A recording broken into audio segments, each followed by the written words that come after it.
What's going on, people? Welcome back to another episode of the FF Ballbusters podcast. My name is Will. Joining me is my co-host Eric, and today we're going to be going through a mock draft for the rookies for 2024, and we're going to be using Tankathon as our sort of measure for that. But before we get into all of that, Eric, you got anything for the people? Yeah, I got kind of a lot to say. I'll try to keep it quick. Like Will said, we're doing this Dynasty rookie mock draft. It's going to be 2 rounds, but we're going to be splitting it into 2 parts. So the first round is going to be in the video you're watching right now. Round 2 is going to be a video that comes out in a couple days. Apologies in advance if you want it all to be together, but we got to try to cut down on the times people actually click on the video. But if you guys enjoyed this first part, you like the first round, then make sure to hit that like button, hit the sub button, and also hit the notification bell so you'll be the first one to know when round 2 drops and you can watch it right away. Also, leave a comment on the video. Let us know what you guys think about the Tankathon mock draft. Let us know what you think about our mock drafts for the rookies and where they should be going. If you agree, disagree, any of that stuff, we'd love to engage with you. The Tankathon mock draft will be linked in the description. And then lastly, just so you guys know before we get into it, the format that we're kind of basing this off of is going to be a 12-team league, super flex, half-point tight end premium with a roster of 2 running backs, 3 wide receivers, and 2 flexes. So hopefully you guys get the whole picture there. Sorry that was kind of long, but I'm ready to get into it now. Absolutely. So, like we said before a couple times, we're using Tankathon for this measure, so things update and constantly change. So there is a chance if you watch this video in the future that things are different over there. They update it every few days. So this is just based on where we're seeing, and we're going to let you guys know the teams and draft positions for each of these players. That way you can know the decisions that we're making here. So with that being said, who has the 101 for this draft so far? I believe we decided that you do. Yeah, you're dang right I do. And at the 101, I'm going with the obvious guy. It's Mr. Caleb Williams. In this draft, they have him going to Chicago with the 101. So we're also going to be going with him at the 101. In this universe, they've gotten rid of Justin Fields. They're going with Caleb Williams, QB of the future. And I believe in him, and I'm taking him at that 101 spot. I think he's got a lot to prove. He's got a lot to show to the league. And I think he's got to have a pretty good career going forward. So Caleb Williams at the 101, it's a lock. Absolutely. You're not going to have any arguments from me on that. I love it. The 102, like I said, it's super flex. We have the quarterback in discussion here, but I'm not going to go that way. I'm going to go with Mr. Marvin Harrison Jr. He gets taken at the 3rd overall pick by the Arizona Cardinals, and I love the fit. He's going to be there with Kyler, and I think that they're going to be able to make magic out there in Arizona. And I just think that he's probably the best overall player in the draft, and that's why I feel confident enough to take him over the likes of a quarterback at the 102 here in the rookie mock. So that's who I'm going to go with. Okay, I like that pick a lot. I think Marvin Harrison is going to be great, especially tied to Kyler Murray for the future. So that's a great spot right there. At the 103, going back to the quarterback, because this is super flex, and we got another guy who was drafted highly in this, Mr. Drake May. He went to New England at the 102, which is definitely an interesting landing spot for a quarterback, but I think talent-wise, he should still be able to make it happen. And honestly, with the New England Patriots, it's a little uncertain as to what direction the team's going to be moving forward in, and this offseason. We've had a lot of talk with Bill Belichick possibly not being there going forward. And if he's not there, that team is going to go through some drastic changes, I feel like, fundamentally and just sort of, just play call-wise even. But with that being said, I still believe in Drake May as a prospect. I think he's a great rusher too, so he does have a great rushing floor as well. He's definitely better than Mac Jones, so he's immediately the day one starter. So, yeah, I'm going Drake May here. That'd be crazy if they drafted him at the 102 and we're like, yeah, you're going to compete with Mac Jones and Bailey Zappi. That would be a little nuts, wouldn't it? But yeah, I love that pick. And yes, I absolutely hope that a new coaching staff, especially offensive coordinator specifically, kind of revamps what they are doing there in New England and helps out Drake May. So here at the 104, I'm once again deciding between a wide receiver and a quarterback. But I think I am going to go back to the wide receiver once again. I'm going to take Malik Neighbors. He went to the Chicago Bears at the 7th overall pick, and I think he's so incredibly talented. Like in terms of how this wide receiver class shakes out, it's so deep and it's top heavy in talent. Like the whole spectrum. It's an incredible wide receiver class. But I think he's even separated himself from the rest of the pack, where he's probably closer to Marvin Harrison Jr. than the guys below him. And so that gives me enough confidence to where I'm willing to take him again over a quarterback here at the 104. Yeah, being honest with you, this year it felt weird to not see Malik Neighbors actually get the Fred Biletnikoff Award. It was kind of weird to see that. Marvin Harrison got it, which obviously, he's the guy that he is. I feel like it was a little bit Makeup of the call. universe correcting itself from last year for sure. But Malik Yep. Neighbors was Yep. definitely up there and definitely in the conversation. So Malik Neighbors at that pick, I love that. I think he's going to have a great career, especially being tied to Caleb Williams and with Chicago with this pick as well. I think that's, the sky could be the limit there. Him and DJ Moore, they could wreak some havoc out there. So I would love to see that. And I would love to have that on my team. So with that being said, I'm going back to the quarterback. Well, we're just switching off with quarterback wide receiver right here. I'm going Jaden Daniels. I don't know why I almost slipped up right there. But I'm going with him. In this mock draft, he got picked by the Las Vegas Raiders at the 106. But this one right here, I'm excited about it. He's somebody, obviously, he just won the Heisman Award, so he's definitely buzzing right now. The name is going up, rising up boards. And he's somebody who kind of has the complete package in terms of being one of the best rushers in terms of quarterbacks in this class. He's the best rusher in terms of quarterbacks in this class, in my opinion. And he's able to get it done through the air. He was able to support two wide receivers, one of which we just talked about, Malik Neighbors, who's a first-round draft prospect, and another of which, who we're going to talk about probably later on in this video as well, who was also having a great season in Brian Thomas Jr. So to say that, he's a one-trick pony in terms of running the ball, I can't even say that because he has been very successful with throwing the ball as well and against great competition in the SEC. So I love Jaden Daniels at this spot. I think he's going to be great for fantasy going forward. And tied to Devontae Adams, at least for right now. We got to see what happens this offseason. He may end up leaving. It's probably pretty likely he's gone. But if they bring him in town, there may be something that keeps him there. Who knows? These guys they can be a little fickle from time to time. Yeah. But I like him there. I think even without Devontae Adams there, I think he's still going to find some success in the league. Yeah, I would have made the same decision. I wouldn't have blamed anybody for taking him at 4 either. I think there was definitely a choice there to be made between Neighbors and Daniels. But I do think, like you mentioned, there's going to be a lot of shakeup in Las Vegas. I think the coaching staff is going to change. I think potentially Devontae Adams leaves. So we'll have to see what's left there when Jaden Daniels gets there. So for me, we move on to the 106. And like I said, this is half-point tight end premium, so we got to give some love to the tight ends. It's going to be Brock Bowers for me. He's a top 10 pick in this draft. He goes at the 9th overall pick to the Tennessee Titans.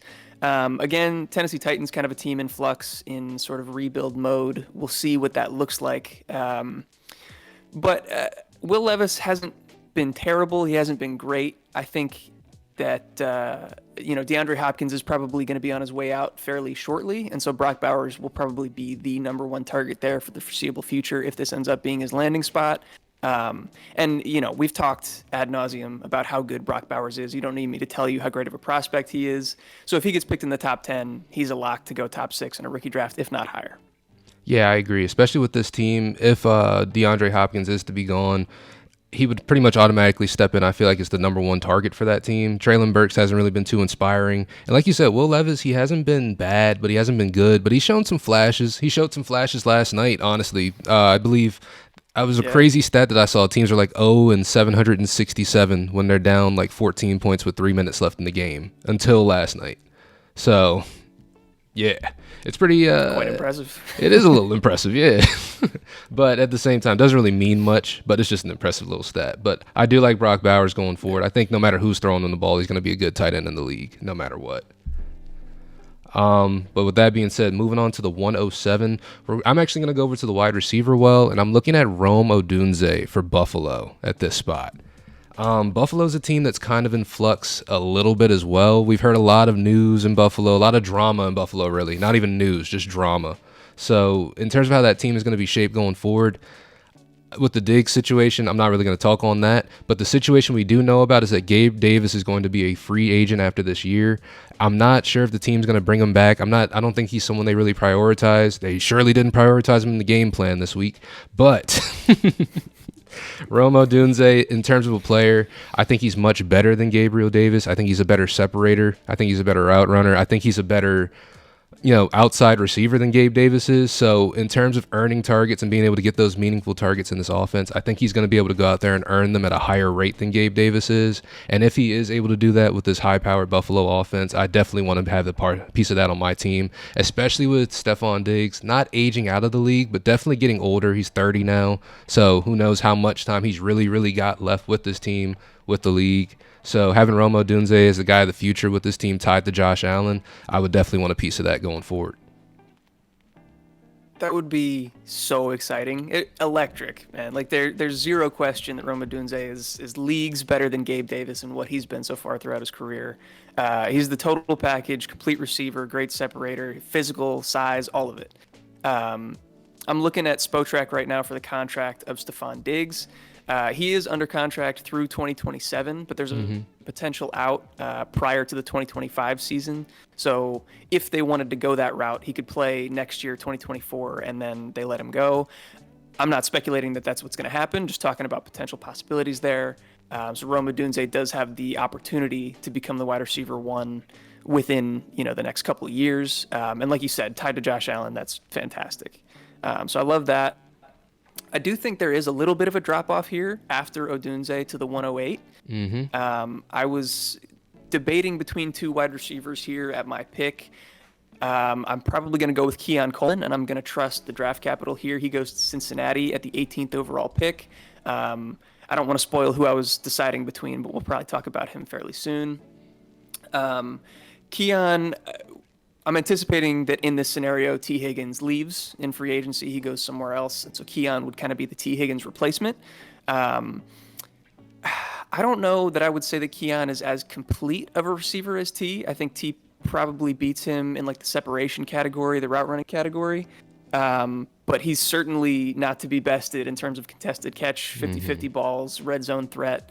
And so I think he can continue to provide what T. Higgins provided in that area of the game.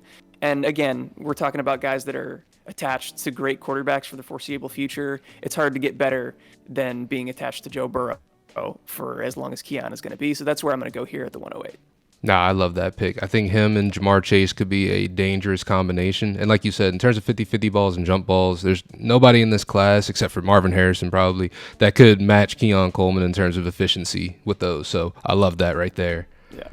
Going on to the 109, I'm actually going back to the quarterbacks. I know you said you were deciding between two wide receivers right here, okay, but I'm going back to the quarterbacks, and this is sort of me thinking that Baker's not going to be with the team anymore. I'm looking at Michael Penix going to Tampa Bay. Because if Baker is not with the team anymore, I believe that, Michael Penix kind of is the day one starter there. I think even if they do bring Baker back, it may be a situation where Baker is there for support, to sort of, because I don't think Baker is the QB of the future for this team. I don't believe they think Baker's the QB of the future for this team. So I think moving on to the next guy as soon as possible is the best option. And with Michael Penix doing that and him having Chris Godwin, Mike Evans, even Cade Otton out there getting stuff done as well, and Rachaad White strangely getting things done through the air too, I think that Michael Penix could find some success in the league, could step in day one and play and, find some meaningful time in the league going forward and develop pretty quickly, if they do throw him in there quick. Yeah, I like that. and following draft capital with the quarterbacks makes a lot of sense. I'm just conflicted on how I feel about Penix. He's obviously shown the ability to be a high-end passer, to have that anticipation, to throw with touch. He has the arm strength, all that stuff. But I've seen some inconsistencies from him. And also, I'm just worried about the medicals, the injury history. And, we're basing this off of this mock draft. And this mock draft has him going at the 19th overall pick. So maybe I shouldn't factor that in as much. But I am a little bit worried that the NFL is also going to put a red flag on those medicals and not draft him this high. But if we're basing it off of this mock draft, that makes a lot of sense to me. And he would be walking into a pretty good situation, at least in the immediate future, before some of those receivers age out. Absolutely. So I like that there. Where does that put me? At the 110? Yep. So at the 110, I am going to go to that wide receiver that I was alluding to. That's going to be Emeka Egbuka, who goes to Kansas City at the 25th overall pick. People are always going to be hyped about somebody attached to Patrick Mahomes, somebody going to Kansas City, being in this Andy Reid offense. Typically, I feel like both of us on the channel have kind of faded that, at least, to a certain extent, because too much too much pressure gets applied to that, too much expectation gets applied to that landing spot, when really we haven't seen anybody outside of Travis Kelce or Tyreek Hill when he was there produce at a high end level at the receiver position for them. But I think Emeka Egbuka kind of breaks the mold of the receivers that we've seen go there, like a Sky Moore, like a Mecole Hardman, obviously like an MVS or any of that stuff. I think that he's really that technically sound route runner and separator that provides some of the same things that Travis Kelce does for the team right now. So like if Travis Kelce starts to age out, or if they continue to double him and completely defenses focus all their attention on him, I think Emeka Egbuka can be that safety blanket for Patrick Mahomes, and I think that could lead to some considerable fantasy success. Yeah, I 100% agree. I think Emeka Egbuka is different from a lot of the receivers with Kansas City because he's actually good. Rashee Rice is also good. I'm not going to take that away from him. So having the two of them out there would be nice. Yeah. Sky Moore, like you said, has been highly disappointing. Kadarius Toney, I don't even want to talk about that guy. So Emeka Egbuka immediately steps in, day one starter, and he's one of the best separators in this class. He's one of the best route runners in this class. I think he's going to earn a lot of targets from Patrick Mahomes early. Because like you said, it's tough to really bank on a Kansas City wide receiver because Patrick Mahomes is so good, he doesn't have to throw it to one person all the time. Or Travis Kelce's so good that he can earn all those targets himself. But if you got another guy out there separating at the rate Emeka Egbuka is, that I assume he's going to, yeah, I would like that. I like that a lot. And that's going to leave us at the 111 now, right? Yep. With the 111 right here, I'm going to go Trevion Henderson at this spot. I think the first running back off the board, this is if he declares as well, because we don't know if he's going to declare at this point. We've heard some buzz that he might be going and staying because of NIL. Who knows? So we're waiting to hear that news. But this draft board right here has him going to Dallas in the second round at the 262. And if I see him going to Dallas, I'm definitely taking him. I like any running back that goes to Dallas, but Trevion Henderson to Dallas is crazy. It's so crazy how I feel like the running back landscape has changed, because a Trevion Henderson like type prospect, I feel like in past would have gone pretty highly in terms of drafts, but now they're falling just because running back value has dropped. But don't let that fool you, because the talent is there. He is a first round talent. If he were able to get back to that same form he had towards the end of this season and towards the beginning of his college career as well. Obviously, you don't want to see what we had early season this year. But Trevion Henderson, he can do it all. He can catch the ball. He can run the ball. He's great in between the tackles. He's great outside. He can do everything. And just having him there, I feel like would just be a breath of fresh air for Dallas. Now they'd have that running back that they really want back there. And then Tony Pollard can supplement when he needs to. And they can kind of go back to what they had before when they had Zeke. Except they got a better guy than Zeke, I feel like, in this one right here. Not a better prospect than Zeke, obviously, but I feel like Zeke, after year one, it was a pretty steep drop. Yeah. The early career Zeke was an absolute dog. But at this point, absolutely. So this leaves me to round out the first round here at the 112. I do want to talk about Trevion a little bit. He's one that I think, based on this landing spot, could go a lot higher. I could make the argument for him going higher with, things could be great for him in Dallas if he ends up being the one. So I think he could be a value late at the end of the first round here. I'm going to go with, I guess, my first quarterback. You took all the quarterbacks from me so far throughout this first round. I'm going to take J.J. McCarthy, who went to Minnesota with the 22nd overall pick. I think he's got a lot left to prove. The college football playoff is going to say a lot about what we think of J.J. McCarthy, the prospect. He's still very young also, so I think there's a lot of room left to develop. And I think that this would be a great landing spot for him. Obviously, he gets the best wide receiver in the league with Justin Jefferson. He gets Jordan Addison. He gets TJ Hawkinson all around him. He gets a great coach in Kevin O'Connell, who's proven to shape the offense around the quarterback that is, currently playing for them, whether it be Kirk Cousins, Josh Dobbs, whatever the case may be. He's had a lot of success. So I think this would be a great landing spot. There's just a lot left to prove, like I mentioned, with McCarthy. So I would hope that, he can step up to the plate and kind of develop more consistency as a passer. But it's hard to pass on somebody like that in the first round of a rookie draft that gets taken in the first round of the NFL draft. Yeah, and like you said, like shaping the offense around him, obviously for sure, because he is the quarterback of the team, but also having him tied to Justin Jefferson and Jordan and, TJ Hawkinson going forward is also like great for a quarterback starting out too. So I think if he is able to find that footing and Absolutely. they're able to build around him, he should find his footing pretty quick because he's got elite talent around him for sure. 100%. So that went a little bit faster than I expected, which is kind of nice. Hope you guys enjoyed. It's the end of our first round. Again, like we said at the top, we'll link the mock draft in the description below. So take a look at that if you're interested in some of the other landing spots. Hit the sub button, hit the like button if you enjoyed the content, enjoyed the video. Make sure to comment below as well. Again, let us know if you agree, disagree with any of the landing spots that we had in here, and notification bell, like I said, so you can be up to date when we drop round 2. But that's all I got for the people before we head out. Will, you got anything to say? Yeah, make sure you guys check out those links down in the description below to our sponsor over at Do Numbers. Get you some nice merch, stuff like that. And also make sure you check out the link to our Discord. Eric's got on a hoodie over there. Check that one out. That's one of my favorites. But check out the link to our Discord. We actually got a great amount of people in there, and we got a great group of people in there. So definitely help to build that up some more. So you guys join that, have some fun, talk some fantasy, have some fun with that one. And check out the link to Tankathon if you want to check it out and see just what it is we're looking at. If you want to see where your team is looking like in terms of where their draft spot is, that's a great way to stay updated with that. So Tankathon's a great website. Check that link out down below. And if the rankings are different, please don't yell at us. Please don't yell at us. We know it changes. We know. But with that being said, if you guys made it this far into the video, as always, we love you. And we'll catch you in the next one. Peace. Peace.